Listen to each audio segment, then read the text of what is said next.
গুণগত সংস্কারের ভিত্তিতেই নির্বাচনের দিকে যাব বলেছেন নাহিদ ইসলাম। এদিকে জামাতে ইসলামীর ৫ বিষয়ের উপর সংস্কার প্রস্তাব জমা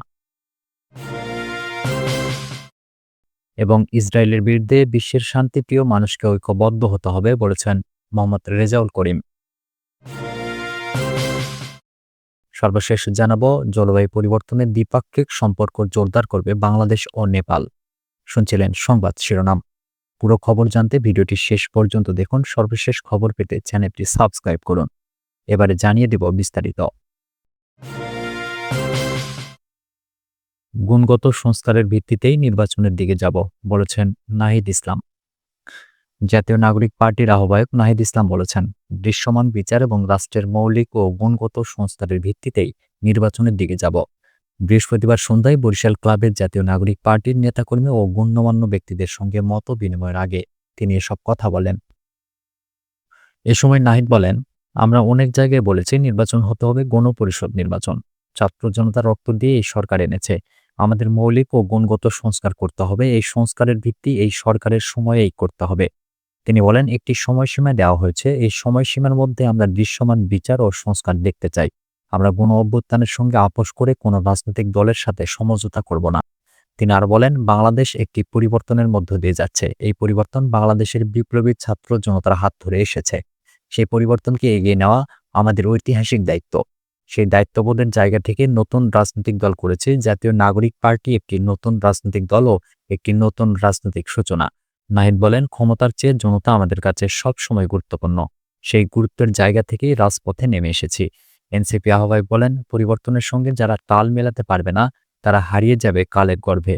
আমাদের গণ অভ্যুত্থান এবং আমাদের বর্তমান যে যাত্রা, সেটি হলো পুরনো বন্দোবস্তের পরিবর্তন ঘটিয়ে নতুন রাজনৈতিক বন্দোবস্ত প্রতিষ্ঠা করা।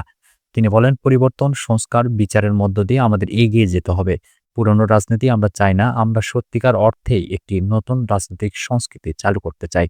তিনি আরো বলেন, ছাত্র জনতা বাংলাদেশের জনগণকে নতুন স্বাধীনতা এনে দিয়েছে।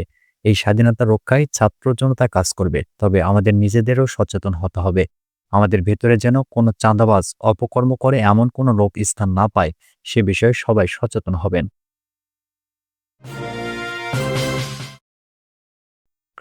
জামায়াতে ইসলামের ৫ বিষয়ের উপর সংস্কার প্রস্তাব জমা। সংবিধান, জনপ্রশাসন, বিচার বিভাগ, নির্বাচন প্রক্রিয়া ও দুর্নীতি দমন কমিশনের সংস্কার সুপারিশের উপর লিখিত মতামত দিয়েছে বাংলাদেশ জামায়াতে ইসলামী।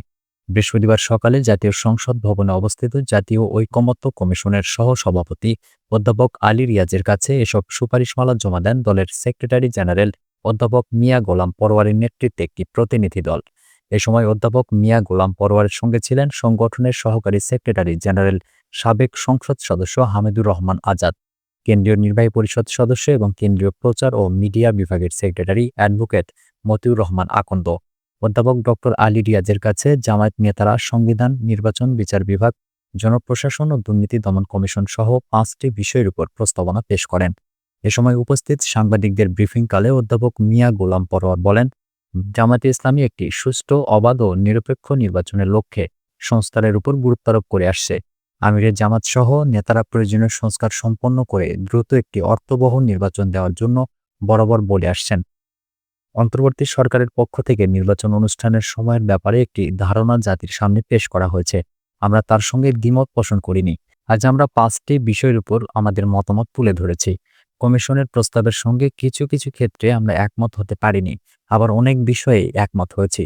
আমরা ব্যাখ্যা সহ আমাদের বক্তব্য তুলে ধরেছি। আমরা সংখ্যানুপাতিক নির্বাচনের ব্যাপারে গুরুত্বারোপ করেছি। আমরা আশা করি দ্রুত সময়ের মধ্যে সংস্কার সম্পন্ন করে একটি অর্থবহ নির্বাচন অনুষ্ঠানের জন্য অন্তর্বর্তী সরকার কাজ শুরু করবে।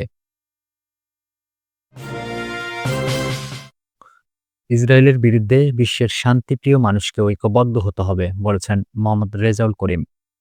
সন্ত্রাসী, দখলদার ইসরায়েল কর্তৃক গাজায় নির্মম ও নিষ্ঠুর গণহত্যার বিরুদ্ধে জাতিসংঘ, আরব লীগ, ওআইসি ও কমনওয়েলথ সহ আন্তর্জাতিক সংস্থা ও বিশ্বের শান্তিপ্রিয় মানুষ ঐক্যবদ্ধ হয়ে কার্যকর পদক্ষেপ গ্রহণের আহ্বান জানিয়েছেন জামায়াতে ইসলামীর কেন্দ্রীয় কর্মপরিষদ সদস্য ও ঢাকা মহানগর উত্তরের সেক্রেটারি ডক্টর মোহাম্মদ রেজাউল করিম। বৃহস্পতিবার দুপুরে রাজধানীর বাড্ডায় উত্তর বাড্ডা কামিল মাদ্রাসার সামনের সড়কে ফিলিস্তিনের গাজায় ইসরায়েলের হামলা বন্ধের দাবিতে আয়োজিত এক বিক্ষোভ সমাবেশে এসব কথা বলেন তিনি। বিশাল মিছিল উত্তর বাড্ডা কামিল মাদ্রাসার সামনে থেকে শুরু হয়ে রাজধানীর গুরুত্বপূর্ণ সড়ক প্রদক্ষিণ করে রামপুরা ব্রিজে এসে পথসভার মাধ্যমে শেষ হয়। মিছিল উত্তর সমাবেশে ডক্টর রেজাউল করিম বলেন, পবিত্র মাহে রমজান মাসে সন্ত্রাসী অবৈধ রাষ্ট্র শান্তি চুক্তি ভঙ্গ করে গাজায় হামলা ও নির্মম গণহত্যা চালিয়ে বিশ্বের ৭৫০ কোটি মানুষের কলিজায় আঘাত করেছে। এ হামলার মাধ্যমে তারা শুধু শান্তি চুক্তি ভঙ্গই করেনি, বরং যুদ্ধাপরাধ ও মানবাধিকারের মারাত্মক লঙ্ঘন করেছে।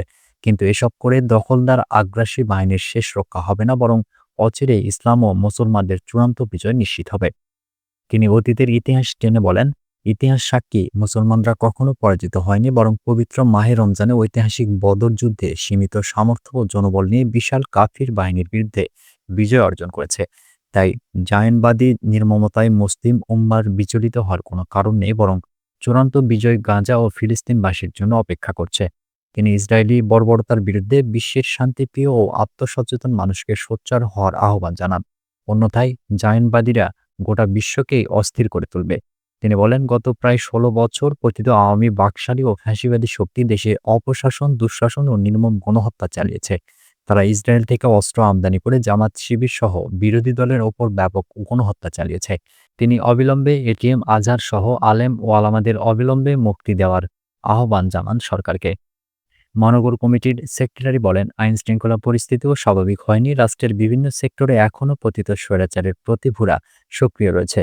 তাই দেশকে স্বৈরাচার ও ফ্যাসিবাদের প্রভাব মুক্ত করতে সবার আগে ফ্যাসিবাদী ও তাদের দোসরদের বিচারের আওতায় আনতে হবে। খুনিদেরকে কোনোভাবে ছাড় দেওয়া যাবে না।